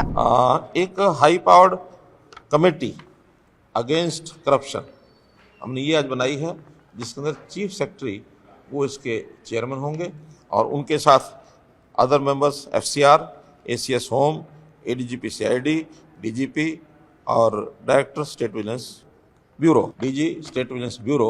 तो ये सब उसके अलग मेंबर होंगे और इनकी भी महीने में एक बार मीटिंग हुआ करेगी, ताकि इस प्रकार की शिकायतों का ठीक निवारण हो रहा है कि नहीं हो रहा है, और कहीं कोई कठिनाई आ रही होगी या कहीं ढिलाई होगी तो उसको दूर करने का काम ये जो स्टेट हाई पावर कमेटी होगी अगेंस्ट करप्शन, ये उसकी देखरेख करेगी। पिछले 5 साल कांग्रेस सरकार के खिलाफ संघर्ष करने वाले बीएड टैट पास बेरोजगार अध्यापकों ने हलका दिड़बा तो विधायक और वित्त मंत्री हरपाल सिंह चीमा नूं मंग पत्र सौंपिया। इन्होंने अपील की है वित्त मंत्री नूं कि सिक्ख्या विभाग दे विच पिछली कांग्रेस सरकार वालों जारी कीतियां पर अद्ध विचाले लटक रही 4161 असामियां दे विच वाधा किया जाए, भर्ती प्रक्रिया नूं फौरी मुकम्मल किया जाए। इन्होंने इल्जाम भी लाया कि कांग्रेस सरकार ने समाजिक सिक्ख्या हिंदी ते पंजाबी दीयां 9000 असामियां दी मंग बदले महज 1400 असामियां ही दित्तियां। उधर संसद दे सदन चल रहे ने ते सदन दे विच बड़ियां ही अहम गल्लां कई वारी वापरदियां ने। कांग्रेस के संसद मैंबर मोहम्मद जावेद ने घट गिणती मामलों के मंत्रालय के बजट ते सरकार ते निशाना साधे हुए कहा है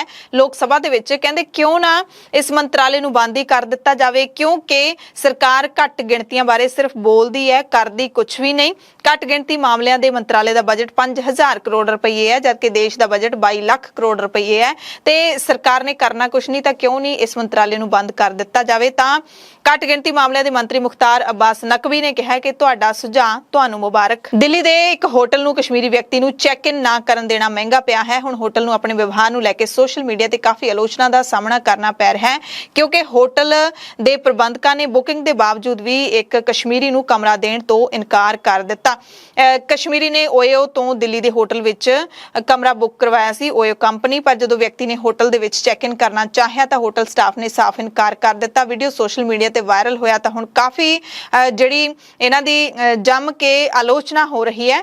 ते इस दे नाल ही जम्मू कश्मीर स्टूडेंट्स यूनियन के कौमी बुलारे नासिर खूमी ने ट्विटर ते पोस्ट किया कि कश्मीर फाइल्स का असर, दिल्ली के होटल ने आईडी ते होर दस्तावेज मुहैया करवाउण दे बावजूद कश्मीरी नूं रिहाइश देण तो इनकार किया कि कश्मीरी होना गुनाह है। दिल्ली पुलिस ने भी इस बारे ट्वीट किया कि है कि सोशल मीडिया ते एक कथित वीडियो वायरल है जिस विच व्यक्ति नूं उसदी जम्मू कश्मीर आईडी करके होटल बुकिंग तो इनकार किया जा रहा है। बुकिंग रद्द करन दा कारण पुलिस दीयां हदायतां दस्सियां जा रहीआं, जबकि दिल्ली पुलिस ने अजिही कोई भी हदायत किसी भी होटल नूं नहीं दित्ती। सारे घटनाक्रम तो बाद ओयो ने भी ट्वीट किया कि साडे कमरे ते साडे दिल हमेशा सारिਆਂ ਦੇ ਲਈ खुले ने, ਅਸੀਂ यकीनी तौर ਤੇ ਇਸ ਮਾਮਲੇ ਨੂੰ ਦੇਖਾਂਗੇ। दिल्ली दंगिਆਂ ਦੇ ਨਾਲ जुड़ी अहम खबर है, अदालत ने JNU ਦੇ ਸਾਬਕਾ ਵਿਦਿਆਰਥੀ ਉਮਰ ਖਾਲਿਦ ਨੂੰ फरवरी 2020 ਦੇ दिल्ली दंगिਆਂ ਨਾਲ ਸੰਬੰਧਿਤ ਵੱਡੀ ਸਾਜ਼ਿਸ਼ ਦੇ ਮਾਮਲੇ ਵਿੱਚ ਜ਼ਮਾਨਤ ਦੇਣ ਤੋਂ ਇਨਕਾਰ ਕਰ ਦਿੱਤਾ ਹੈ।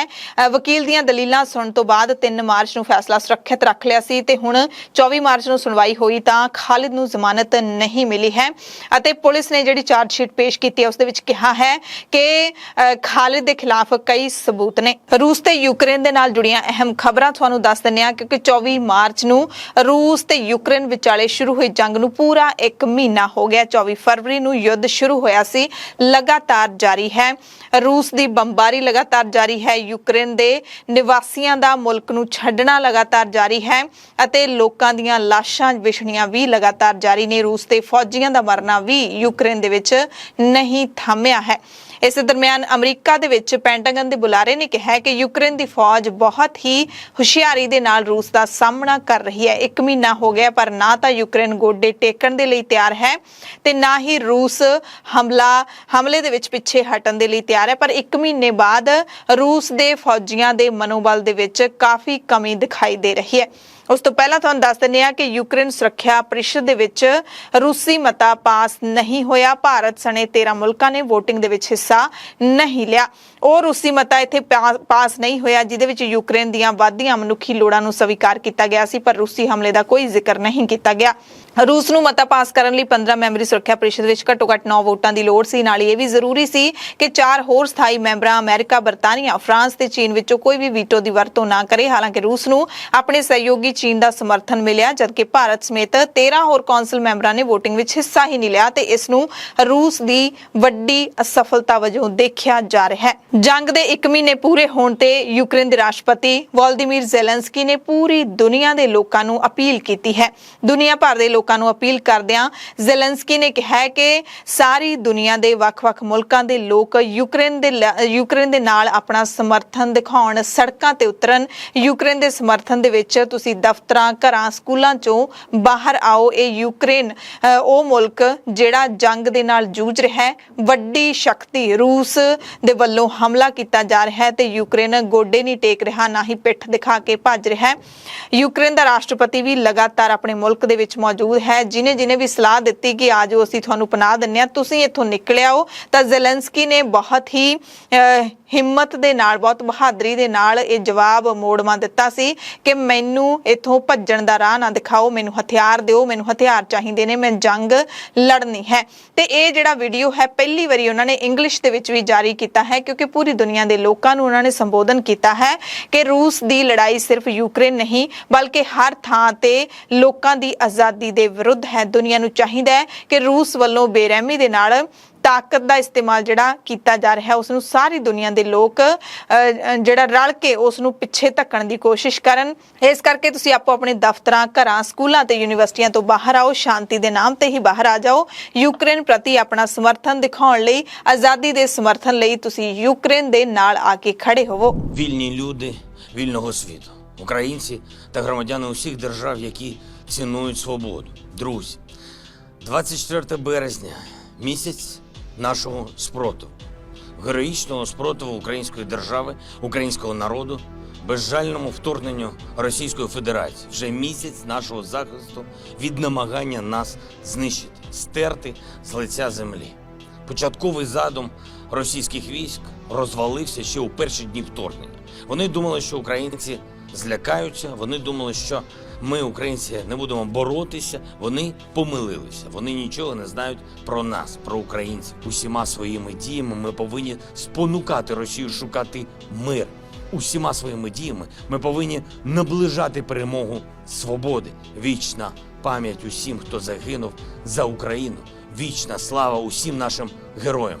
ਸਲਾਵਾ ਉਕਰਾਈਨ। ਤੇ ਪੂਰੇ 1 ਮਹੀਨੇ ਦੇ ਵਿੱਚ ਜੰਗ ਸ਼ੁਰੂ ਹੋਣ ਤੋਂ ਲੈ ਕੇ ਹੁਣ ਤੱਕ 15,000 ਰੂਸੀ ਫੌਜੀ ਮਾਰੇ ਗਏ ਨੇ। ਇਹ ਦਾਅਵਾ ਕੀਤਾ ਹੈ ਨਾਟੋ ਦੇ ਇੱਕ ਸੀਨੀਅਰ ਅਧਿਕਾਰੀ ਨੇ ਕਿ 1 ਮਹੀਨੇ ਵਿੱਚ 7,000 ਤੋਂ ਲੈ ਕੇ 15,000 ਤੱਕ ਰੂਸੀ ਫੌਜੀ ਮਾਰੇ ਜਾ ਚੁੱਕੇ ਨੇ। 30 ਤੋਂ 40,000 ਰੂਸੀ ਫੌਜੀ ਜ਼ਖਮੀ ਹੋਏ ਨੇ। ਹਾਲਾਂਕਿ ਰੂਸ ਨੇ 2 ਮਾਰਚ ਨੂੰ ਹੀ ਅਧਿਕਾਰਿਤ ਅੰਕੜੇ ਜਾਰੀ ਕੀਤੇ ਸੀ। ਉਦੋਂ ਮੰਨਿਆ ਸੀ ਕਿ 500 ਦੇ ਕਰੀਬ ਫੌਜੀ ਸਾਡੇ ਮਾਰੇ ਗਏ ਨੇ। ਉਸ ਤੋਂ ਬਾਅਦ ਰੂਸ ਨੇ ਇਸ ਮੁੱਦੇ ਤੇ ਆਪਣਾ ਮੂੰਹ ਹੀ ਨਹੀਂ ਖੋਲਿਆ, ਪਰ ਯੂਕਰੇਨ ਲਗਾਤਾਰ ਦਾਅਵਾ ਕਰ ਰਿਹਾ ਹੈ ਔਰ ਇੱਕ ਵੈਬਸਾਈਟ ਸਪੈਸ਼ਲ ਬਣਾ ਕੇ ਉਸ ਤੇ ਅਪਲੋਡ ਵੀ ਕੀਤੀ ਜਾ ਰਹੀ ਹੈ ਜਾਣਕਾਰੀ, ਤਾਂ ਕਿ ਰੂਸ ਦੇ ਫੌਜੀ ਜਿਹੜੇ ਕਿ ਯੂਕਰੇਨ ਵਿੱਚ ਮਰ ਰਹੇ ਨੇ ਉਹਨਾਂ ਦੇ ਪਰਿਵਾਰ ਵਾਲਿਆਂ ਨੂੰ ਉਹਨਾਂ ਦੀ ਜਾਣਕਾਰੀ ਮਿਲ ਸਕੇ।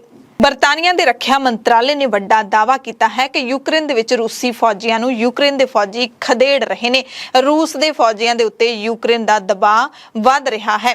ਰਿਪੋਰਟ ਉਹਨਾਂ ਨੇ ਜਾਰੀ ਕੀਤੀ ਹੈ। ਕਹਿੰਦੇ ਰਾਜਧਾਨੀ ਕੀਵ ਦੇ ਬਾਹਰ ਰੂਸੀ ਫੌਜੀਆਂ ਤੇ ਯੂਕਰੇਨ ਦੇ ਜਵਾਬੀ ਹਮਲੇ ਸਫਲ ਹੋ ਰਹੇ ਨੇ ਅਤੇ ਸੰਭਾਵੀ ਤੌਰ ਤੇ ਯੂਕਰੇਨੀਆਂ ਨੇ ਮੁੜ ਤੋਂ ਮਾਕਾਰਿਵ ਤੇ ਮੋਸਚਨ ਇਲਾਕਿਆਂ ਦੇ ਉੱਤੇ ਮੁੜ ਤੋਂ ਆਪਣਾ ਕਬਜ਼ਾ ਕਰ ਲਿਆ। ਯਾਨੀ ਕਿ ਰੂਸ ਦੇ ਕਬਜ਼ੇ ਦੇ ਵਿੱਚੋਂ ਇਹ 2 ਸ਼ਹਿਰ ਛੁਡਾ ਲਏ ਗਏ ਨੇ ਤੇ ਹੁਣ ਦੇਖਣ ਨੂੰ ਮਿਲ ਰਿਹਾ ਹੈ ਕਿ ਰੂਸੀ ਫੌਜਾਂ ਦਾ ਮਨੋਬਲ ਲਗਾਤਾਰ ਡਿੱਗ ਰਿਹਾ ਹੈ। ਇਸ ਦਰਮਿਆਨ ਇਹ ਵੀ ਖਬਰ ਮਿਲ ਰਹੀ ਹੈ 1 ਮਹੀਨੇ ਬਾਅਦ ਯੂਕਰੇਨ ਦੇ ਅਧਿਕਾਰੀਆਂ ਨੇ ਦੱਸਿਆ ਕਿ ਰੂਸ ਨੇ ਦੇਸਨਾ ਨਦੀ ਨਦੀ ਦੇ ਉੱਤੇ ਇੱਕ ਮਹੱਤਵਪੂਰਨ ਪੁਲ ਨੂੰ ਤਬਾਹ ਕਰ ਦਿੱਤਾ, ਜਿਹੜਾ ਕਿ ਉੱਤਰੀ ਸ਼ਹਿਰ ਚੇਰਨੀਵ ਤੇ ਰਾਜਧਾਨੀ ਕੀਵ ਦੇ ਵਿਚਾਲੇ ਇੱਕ ਅਹਿਮ ਰਾਹ ਸੀ, ਦੋਵਾਂ ਸ਼ਹਿਰਾਂ ਨੂੰ ਜੋੜਨ ਵਾਲੀ ਅਹਿਮ ਕੜੀ ਸੀ।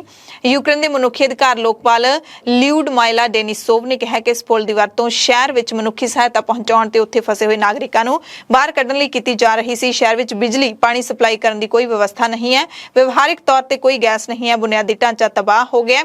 ਉਹਨਾਂ ਨੇ ਦਾਅਵਾ ਵੀ ਕੀਤਾ ਕਿ ਜੋ ਯੁੱਧ ਖਤਮ ਹੋ ਗਿਆ ਤਾਂ ਮੁੜ ਤੋਂ ਇਹ ਪੁਲ ਬਣਾਇਆ ਜਾਵੇਗਾ।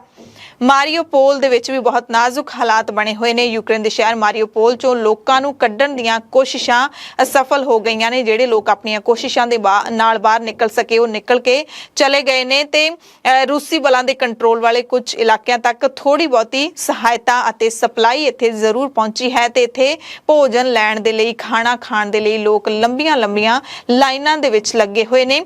ਖਬਰ ਏਜੰਸੀ ਰਾਇਟਰਸ ਦੇ ਮੁਤਾਬਿਕ ਇੱਕ ਟਰੱਕ ਵਿੱਚੋਂ ਖਾਣਾ ਵੰਡਿਆ ਜਾ ਰਿਹਾ ਸੀ, ਹੋਰ ਜ਼ਰੂਰੀ ਸਮਾਨ ਵੀ ਦਿੱਤਾ ਜਾ ਰਿਹਾ ਸੀ ਤਾਂ 100 ਤੋਂ ਵੱਧ ਲੋਕਾਂ ਦੀ ਇੱਥੇ ਪਲਾਂ ਦੇ ਵਿੱਚ ਹੀ ਲਾਈਨ ਲੱਗ ਗਈ। 2 ਛੋਟੇ ਬੱਚਿਆਂ ਦੀ ਮਾਂ ਐਂਜਲੀਨਾ ਨੇ ਕਿਹਾ ਕਿ ਉਹਨਾਂ ਨੂੰ ਕਈ ਦਿਨਾਂ ਬਾਅਦ ਬ੍ਰੈਡ ਤੇ ਖਾਣਾ ਮਿਲ ਗਿਆ ਹੈ ਤੇ ਉਹ ਆਪਣੇ ਆਪ ਨੂੰ ਖੁਸ਼ਕਿਸਮਤ ਮਹਿਸੂਸ ਕਰ ਰਹੇ ਨੇ। ਇਸੇ ਦਰਮਿਆਨ ਰੂਸ ਦੇ ਸਰਕਾਰੀ ਟੀਵੀ ਚੈਨਲ ਰਸ਼ੀਆ 24 ਨੇ ਆਪਣੀ ਰਿਪੋਰਟ ਵਿੱਚ ਦਾਅਵਾ ਕੀਤਾ ਹੈ ਕਿ ਪੂਰਬੀ ਯੂਕਰੇਨ ਦੇ ਖਾਰਕਿਵ ਇਲਾਕੇ ਦੇ ਆਈਜ਼ਿਊਮ ਸ਼ਹਿਰ ਦਾ ਕੰਟਰੋਲ ਰੂਸ ਨੇ ਆਪਣੇ ਹੱਥਾਂ ਦੇ ਵਿੱਚ ਲੈ ਲਿਆ ਹੈ। ਇਹ ਰੂਸ ਦੇ ਸਰਕਾਰੀ ਟੀਵੀ ਚੈਨਲ ਨੇ ਦਾਅਵਾ ਕੀਤਾ ਹੈ। ਯੂਕਰੇਨ ਨੇ ਹਾਲੇ ਤੱਕ ਇਸ ਤੇ ਕੋਈ ਪ੍ਰਤੀਕਰਮ ਨਹੀਂ ਦਿੱਤਾ। ਸੋ ਪੂਰੇ ਮਹੀਨੇ ਦੇ ਵਿੱਚ ਕੀ ਕੁਝ ਹੋਇਆ ਹੈ ਯੂਕਰੇਨ ਤੇ ਰੂਸ ਦੇ ਵਿੱਚ, ਉਹਦੇ ਤੇ ਜੇ ਮੋਟੀ ਨਿਗਾਹ ਮਾਰ ਲਈਏ ਤਾਂ ਮੇਨ ਗੱਲ ਇਹੀ ਹੈ ਕਿ ਯੂਕਰੇਨ ਗੋਡੇ ਟੇਕਣ ਨੂੰ ਤਿਆਰ ਨਹੀਂ ਹੈ।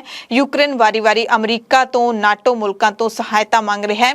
ਯੂਕਰੇਨ ਵਾਰ-ਵਾਰ ਇਹ ਕਹਿ ਰਿਹਾ ਹੈ ਕਿ ਰੂਸ ਸਾਡੇ ਰਾਹੀਂ ਯੂਰਪ ਵੱਲ ਵਧਣਾ ਚਾਹੁੰਦਾ ਹੈ, ਯੂਰਪ ਦੇ ਮੁਲਕਾਂ ਤੇ ਕਬਜ਼ਾ ਕਰਨਾ ਚਾਹੁੰਦਾ ਹੈ, ਯੂਕਰੇਨ ਨੂੰ ਰਾਹ ਬਣਾ ਰਿਹਾ ਹੈ ਤੇ ਰੂਸ ਦੇ ਵਿੱਚ ਲਗਾਤਾਰ ਪ੍ਰਦਰਸ਼ਨ ਹੋ ਰਹੇ ਨੇ ਆਪਣੀ ਹੀ ਸਰਕਾਰ ਦੇ ਵੱਲੋਂ ਕੀਤੇ ਜਾ ਰਹੇ ਹਮਲੇ ਦੇ ਖਿਲਾਫ ਤੇ ਉਹਨਾਂ ਲੋਕਾਂ ਨੂੰ ਰੂਸ ਦਾ ਪ੍ਰਸ਼ਾਸਨ ਲਗਾਤਾਰ ਜੇਲ੍ਹਾਂ ਦੇ ਵਿੱਚ ਵੀ ਸੁੱਟ ਰਿਹਾ ਹੈ। ਪੂਰੀ ਦੁਨੀਆ ਦੇ ਵਿੱਚ ਯੂਕਰੇਨ ਦੇ ਹੱਕ ਦੇ ਵਿੱਚ ਜ਼ਿਆਦਾ ਰੋਸ ਮੁਜ਼ਾਹਰੇ ਹੋਏ ਨੇ ਅਤੇ ਕਿਤੇ ਰੂਸ ਦੇ ਹੱਕ ਵਿੱਚ ਵੀ ਇੱਕ ਅੱਧਾ ਮੁਜ਼ਾਹਰਾ ਹੋਇਆ ਹੈ ਜਿੱਥੇ ਲੋਕਾਂ ਨੂੰ ਲੱਗਦਾ ਹੈ ਕਿ ਰੂਸ ਦਾ ਹਮਲਾ ਕਾਫੀ ਜਾਇਜ਼ ਹੈ। ਅਮਰੀਕਾ ਦੀ ਭੂਮਿਕਾ ਇੱਥੇ ਕਾਫੀ ਸਵਾਲਾਂ ਦੇ ਘੇਰੇ ਦੇ ਵਿੱਚ ਹੈ। ਅਮਰੀਕਾ ਲਗਾਤਾਰ ਯੂਕਰੇਨ ਨੂੰ ਕਹਿ ਰਿਹਾ ਹੈ ਅਸੀਂ ਤੁਹਾਨੂੰ ਹਥਿਆਰ ਵੀ ਨਹੀਂ ਦੇਣੇ ਤੇ ਨਾਲੇ ਇਹ ਵੀ ਕਹਿ ਰਿਹਾ ਹੈ ਕਿ ਰੂਸ ਜੇ ਅੱਗੇ ਵਧੂਗਾ ਤਾਂ ਅਸੀਂ ਮੁਕਾਬਲਾ ਕਰਾਂਗੇ ਤਾਂ ਸਾਡੇ ਤੋਂ ਬੁਰਾ ਕੋਈ ਨਹੀਂ ਹੋਵੇਗਾ। ਨਾਟੋ ਨੂੰ ਹੋਰ ਮਜ਼ਬੂਤ ਕਰਨ ਦੇ ਵਿੱਚ ਕਹਿ ਰਹੇ ਨੇ ਕਿ ਰੂਸ ਦੇ ਰਾਸ਼ਟਰਪਤੀ ਵਲਾਦੀਮੀਰ ਪੁਤਿਨ ਦਾ ਸਭ ਤੋਂ ਵੱਡਾ ਹੱਥ ਹੈ। ਪੁਤਿਨ ਚਾਹੁੰਦੇ ਸੀ ਕਿ ਨਾਟੋ ਟੁੱਟ ਜਾਊਗਾ ਪਰ ਅਮਰੀਕਾ ਦੇ ਰਾਸ਼ਟਰਪਤੀ ਜੋ ਬਾਈਡਨ ਨੇ ਦਾਅਵਾ ਕੀਤਾ ਹੈ ਕਿ ਨਾਟੋ ਦੇ ਮੁਲਕ ਨੇ ਜਿਹੜੇ ਉਹ ਹੋਰ ਵੀ ਜ਼ਿਆਦਾ ਮਜ਼ਬੂਤ ਹੋਏ ਨੇ। ਪੰਜਾਬ ਸਮੇਤ ਰੂਸ ਤੇ ਯੂਕਰੇਨ ਦੀਆਂ ਖਬਰਾਂ ਤੋਂ ਬਾਅਦ ਪੂਰੇ ਭਾਰਤ ਅਤੇ ਪੂਰੀ ਦੁਨੀਆ ਤੋਂ ਜੁੜੀਆਂ ਅਹਿਮ ਖਬਰਾਂ ਤੁਹਾਨੂੰ ਦੱਸ ਦਿੰਦੇ ਹਾਂ। ਹਿਜਾਬ ਵਿਵਾਦ ਦੇ ਵਿੱਚ ਸੁਪਰੀਮ ਕੋਰਟ ਨੇ ਪਟੀਸ਼ਨਾਂ ਤੇ ਤੁਰੰਤ ਸੁਣਵਾਈ ਤੋਂ ਇਨਕਾਰ ਕਰ ਦਿੱਤਾ ਹੈ। ਕਰਨਾਟਕਾ ਹਾਈ ਕੋਰਟ ਦੇ ਉਸ ਫੈਸਲੇ ਨੂੰ ਚੁਣੌਤੀ ਦੇਣ ਵਾਲੀਆਂ ਪਟੀਸ਼ਨਾਂ ਪਾਈਆਂ ਗਈਆਂ ਸੀ ਜਿਸ ਦੇ ਵਿੱਚ ਕਲਾਸਰੂਮਾਂ ਦੇ ਅੰਦਰ ਹਿਜਾਬ ਪਹਿਨਣ ਦੀ ਇਜਾਜ਼ਤ ਮੰਗੀ ਗਈ ਸੀ ਪਰ ਸੁਪਰੀਮ ਕੋਰਟ ਨੇ ਹਾਈ ਕੋਰਟ ਨੇ ਉਹਨਾਂ ਪਟੀਸ਼ਨਾਂ ਨੂੰ ਖਾਰਿਜ ਕਰ ਦਿੱਤਾ ਸੀ ਤੇ ਫਿਰ ਪਟੀਸ਼ਨ ਕਰਤਾ ਸੁਪਰੀਮ ਕੋਰਟ 'ਚ ਪਹੁੰਚੇ ਸੀ। ਸੁਪਰੀਮ ਕੋਰਟ ਨੇ ਕਿਹਾ ਕਿ ਤੁਰੰਤ ਸੁਣਵਾਈ ਨਹੀਂ ਕਰ ਸਕਦੇ। ਪੱਛਮੀ ਬੰਗਾਲ ਦੀ ਮੁੱਖ ਮੰਤਰੀ ਮਮਤਾ ਬੈਨਰਜੀ ਬੀਰਭੂਮ ਦੇ ਵਿੱਚ ਪੀੜਤ ਪਰਿਵਾਰਾਂ ਨੂੰ ਮਿਲੀ ਹੈ। ਹਾਲਾਂਕਿ ਕਾਂਗਰਸ ਦੇ ਲੀਡਰਾਂ ਨੂੰ ਰੋਕ ਦਿੱਤਾ ਗਿਆ ਤੇ ਇੱਥੇ ਪਹੁੰਚੀ। ਮਮਤਾ ਬੈਨਰਜੀ ਨੇ ਕਿਹਾ ਕਿ ਰਾਮਪੁਰ ਹਾਟ ਹਿੰਸਾ ਮਾਮਲੇ ਦੇ ਮਸ਼ਕੂਕ ਜੇ ਆਤਮ ਸਮਰਪਣ ਨਹੀਂ ਕਰਦੇ ਤਾਂ ਉਹਨਾਂ ਨੂੰ ਲੱਭ ਕੇ ਗ੍ਰਿਫਤਾਰ ਕੀਤਾ ਜਾਏਗਾ। ਪੁਲਿਸ ਉਹਨਾਂ ਨੂੰ ਸਖਤ ਤੋਂ ਸਖਤ ਸਜ਼ਾ ਦਿਵਾਉਣ ਨੂੰ ਯਕੀਨੀ ਬਣਾਏਗੀ। ਬੈਨਰਜੀ ਨੇ ਬੋਗਤੋਈ ਪਿੰਡ ਦਾ ਦੌਰਾ ਕੀਤਾ ਜਿੱਥੇ ਮੰਗਲਵਾਰ ਨੂੰ 8 ਲੋਕਾਂ ਨੂੰ ਕਥਿਤ ਤੌਰ ਤੇ ਜ਼ਿੰਦਾ ਸਾੜ ਕੇ ਮਾਰ ਦਿੱਤਾ ਗਿਆ ਸੀ। ਮੁੱਖ ਮੰਤਰੀ ਮਮਤਾ ਬੈਨਰਜੀ ਨੇ ਪੀੜਤ ਪਰਿਵਾਰਾਂ ਦੇ ਮੈਂਬਰਾਂ ਨੂੰ ਸਰਕਾਰੀ ਨੌਕਰੀ ਦੇਣ ਦਾ ਵਾਅਦਾ ਵੀ ਕੀਤਾ। ਤੇ ਇਸੇ ਦਰਮਿਆਨ ਪੱਛਮੀ ਬੰਗਾਲ ਦੇ ਰਾਜਪਾਲ ਜਗਦੀਪ ਧਨਖੜ ਨੇ ਇੱਕ ਵਾਰ ਫਿਰ ਬੀਰਭੂਮ ਹਿੰਸਾ ਨੂੰ ਲੈ ਕੇ ਮਮਤਾ ਬੈਨਰਜੀ ਦੀ ਸਰਕਾਰ ਤੇ ਸਵਾਲ ਚੁੱਕੇ ਨੇ। ਉਹਨਾਂ ਕਿਹਾ ਕਿ ਬੀਰਭੂਮ ਦੀ ਘਟਨਾ ਸ਼ਰਮਨਾਕ ਹੈ ਤੇ ਪ੍ਰਸ਼ਾਸਨ ਤੇ ਕਦੇ ਵੀ ਨਾ ਮਿਟਣ ਵਾਲਾ ਧੱਬਾ ਹੈ। ਯੂਪੀ ਦੇ ਵਿੱਚ ਬੀਜੇਪੀ ਦੀ ਸਰਕਾਰ ਮੁੜ ਜਿੱਤ ਗਈ ਤਾਂ ਹੁਣ ਮੁੜ ਤੋਂ ਹੀ ਯੋਗੀ ਆਦਿੱਤਿਆਨਾਥ ਸੂਬੇ ਦੇ ਮੁੱਖ ਮੰਤਰੀ ਬਣ ਜਾ ਰਹੇ ਨੇ। ਬੈਠਕ ਹੋਈ ਹੈ ਉਸ ਦੇ ਵਿੱਚ ਯੋਗੀ ਆਦਿੱਤਿਆਨਾਥ ਨੂੰ ਮੁੜ ਤੋਂ ਵਿਧਾਇਕ ਦਲ ਦੇ ਨੇਤਾ ਚੁਣ ਲਿਆ ਗਿਆ ਤੇ ਹੁਣ ਯੋਗੀ ਆਦਿੱਤਿਆਨਾਥ ਰਾਜਪਾਲ ਆਨੰਦੀਬੇਨ ਪਟੇਲ ਨੂੰ ਮਿਲ ਕੇ ਸੂਬੇ 'ਚ ਸਰਕਾਰ ਬਣਾਉਣ ਦਾ ਦਾਅਵਾ ਪੇਸ਼ ਕਰਨਗੇ। ਸ਼ੁੱਕਰਵਾਰ ਨੂੰ ਗੋਮਤੀ ਨਗਰ ਦੇ ਅਟਲ ਬਿਹਾਰੀ ਵਾਜਪਾਈ ਏਕਾਨਾ ਸਟੇਡੀਅਮ ਦੇ ਵਿੱਚ ਸਹੁੰ ਚੁੱਕ ਸਮਾਗਮ ਹੋਏਗਾ। ਚੀਨ ਜਹਾਜ਼ ਹਾਦਸੇ ਦੇ ਨਾਲ ਜੁੜੀ ਹੋਈ ਦੁੱਖ ਭਰੀ ਖਬਰ ਇਹ ਹੈ ਕਿ ਮਲਬੇ ਦੇ ਵਿੱਚੋਂ ਹੁਣ ਮਨੁੱਖਾਂ ਦੇ ਅਵਸ਼ੇਸ਼ ਮਿਲ ਰਹੇ ਨੇ ਪਰ ਕੋਈ ਵੀ ਜਿਉਂਦਾ ਨਹੀਂ ਮਿਲਿਆ। ਚੀਨ ਦੇ ਸਰਕਾਰੀ ਮੀਡੀਆ ਨੇ ਜਾਣਕਾਰੀ ਦਿੱਤੀ ਹੈ ਕਿ ਰਿਕਵਰੀ ਟੀਮਾਂ ਨੂੰ ਚਾਈਨਾ ਈਸਟਰਨ ਜੈਟ ਦੇ ਹਾਦਸੇ ਵਾਲੀ ਥਾਂ ਤੇ ਮਨੁੱਖੀ ਅਵਸ਼ੇਸ਼ ਮਿਲ ਰਹੇ ਨੇ। ਪੀੜਤਾਂ ਦੀ ਗਿਣਤੀ ਦਾ ਹਾਲੇ ਤੱਕ ਸਰਕਾਰ ਨੇ ਕੋਈ ਐਲਾਨ ਨਹੀਂ ਕੀਤਾ ਹੈ। ਫਿਲਹਾਲ ਅਜਿਹਾ ਕੋਈ ਸੰਕੇਤ ਨਹੀਂ ਮਿਲਿਆ ਜਿਹੜਾ ਦੱਸਦਾ ਹੋਵੇ ਕਿ ਜਹਾਜ਼ ਦੇ ਵਿੱਚ ਸਵਾਰ 132 34 ਲੋਕਾਂ ਵਿੱਚੋਂ ਕੋਈ ਵੀ ਜਿਉਂਦਾ ਬਚਿਆ ਹੋਵੇ।